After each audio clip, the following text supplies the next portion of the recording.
I'm sorry, I can't recommend it. This is the BigBen storage case by Nacon for the Nintendo Switch. So this is pretty big and it is hard case. So, you know, it's basically got a hard shell. It's still like a little bit soft. It's not like a solid one, but it's definitely firm enough to protect, right? So let's check it out.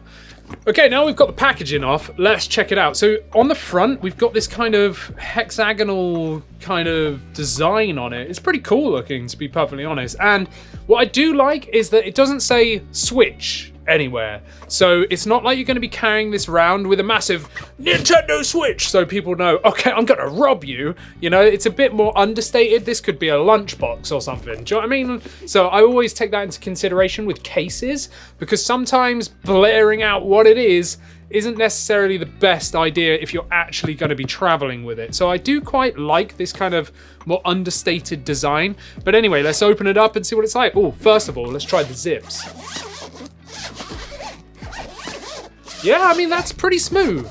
And to be fair, we've got little BigBen tags on the zippers as well, and they do seem pretty good. So the zip seems okay, you know, there's nothing wrong with that zip. It's not sticking or anything like that, which is nice. Let's open it up and, oh, okay, this is not what I was expecting. Okay, this is actually a lot nicer than I was expecting. I haven't opened this until filming now, right? We're both checking it out together. And we've got this kind of neoprene-esque internal bit here with some nice straps just here. So let's just go ahead and do it, shall we? Here's my Switch OLED. And you can see that this fits the OLED perfectly. And I would dare say that you could get a Switch Lite in here, and definitely the regular Switch as well, but it's all like indented and grooved, which is nice. And now that that's in there, it's not gonna fall out, you know, when I open this. It's in there quite well, which is definitely nice. Let's just take that back out. And obviously it tells you, put your Switch here. So I do quite like that. I'm digging that design. In the top, we've got a really soft bit just here with another zip. And that is gonna be, you know, to put all your bits and pieces in, which is pretty cool. Yeah, nothing wrong with that, which I like. And now let's try and get to the big bit. So now we've got this flap, which is held down by another bit of Velcro just here. And this is all super soft, which is definitely good, because obviously our Switch is going to be up here, so the screen is going to be touching this super soft bit, and I am more than happy with that protecting my screen. That's not going to scratch, so that's definitely a nice addition. Now we open this up. Oh, on the top we get our game cartridge storage. Why is there not more? What? So you've got 2, 4, we've got 6 and loads of blank space. I'm not too sure why that is. Why didn't you just sew on like another one there? Do you know what I mean? Like, you could have loads. I have so many Switch games. I've got a huge case to fill them all in with. I'm not just going to take 6 games with me if I'm going traveling. I don't know. That's a bit silly, but okay. Okay, Nacon, do what you do. I do like these cutouts though. I do like the cutouts. So on the top just here, we've got like again, it's all like foam indented. This is squishy. Oh, I've just dented it. Whoopsie. Well, yeah, so don't push it too hard, but you know, it's gonna give it some protection, whatever you put in there. So this is obviously designed for a controller. Hang on a second. It doesn't fit. What?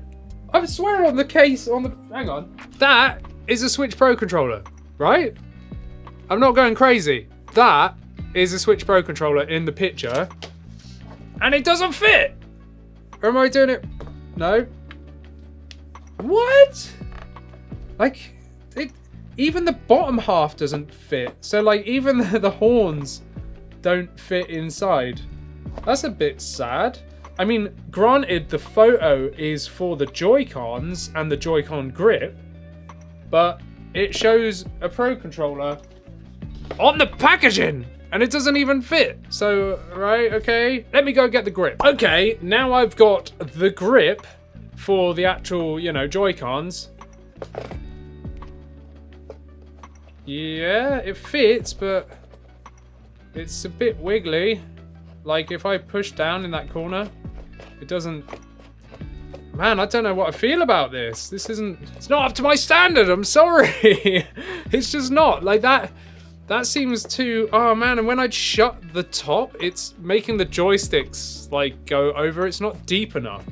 So, yeah, I don't know about that. I'm kind of sad that they couldn't have just made this for a proper Pro controller, because this, like, the Joy-Cons are going to be on the Switch anyway. Yeah, okay. I would have much preferred to be able to take my actual controller, like when I've gone traveling before, and I've covered another case, which I'll talk about at the end.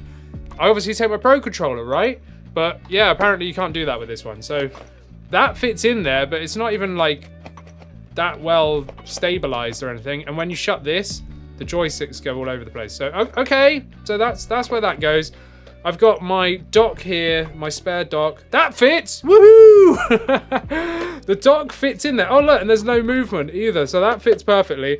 And I've got my UK plug here, because I'm, you know, not in America, even though it's got an American symbol for a plug there. But that's fine, because at least the UK one fits in there, and that's stabilized well as well. You know, like, that's in there firmly, really. Like, that's not really going anywhere. That's fine. So it's okay, but this, I don't really like that. Like, it's not in there, like, correctly, and you can't fit a proper controller in there. And if you did and did this, you're going to be putting so much pressure on that controller. So I don't really like that personally, but you know, okay. So that's pretty much it. I don't know what to say about this. Let's talk about the price first, right? So the price, they're selling this for about 30 euros. Now, I've seen it for less online, for about the 20 euro mark, and I'd say that's acceptable for the 20 euro mark. In dollars, what's that? Well, what's that in pounds? Probably around the same amount. So let's say 20 to 30 pounds. So you're probably looking at around $30, maybe more, $45, something like that. Like, I like the build quality, I like the zip and everything else, and the foam, like the form fitting of it, like everything seems nice, but the fact that you can't put a controller in there, I can't recommend it. I'm sorry. I'm sorry, I can't recommend it.